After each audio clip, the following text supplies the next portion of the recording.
WRC Rally Estonia. Miks oli esimene ametlik WRC Rally Estonia eestlaste jaoks nii eriline? Ott Tänak võitis koduralli, WRC hooaeg jätkus pärast koroonapausi ning publik pääses raja äärde. See oli esimene ametlik WRC Rally Estonia. Kõik on õiged. 20. aasta Rally Estonia läheb Eesti spordiajalukku mitmel põhjusel. Koroonapandeemia tõttu oli WRC hooaeg olnud mitu kuud pausil ning Rally Estonia sai võimaluse maailmameistrivõistluste kalender taas käima lükata. Nädalavahetuse muutis täiuslikuks kodupubliku lemmik Ott Tänak, kes võitis Hyundai i20 Coupé WRC-ga ajaloolise koduralli koos kaardilugeja Martin Järveojaga. Milline rallilegend üllatas WRC fänne esimesel WRC Rally Estonial ootamatu tagasitulekuga? Juha Kankunen, Margus Murakas, Marko Märtin.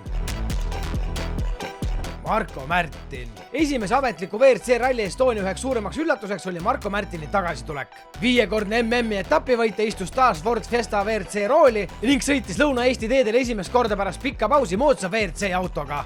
Milline tulevane maailmameister sai oma esimese WRC etapivõidu just Rally Estonial? Ott Tänak, Kalle Rovampera, Elfin Evans.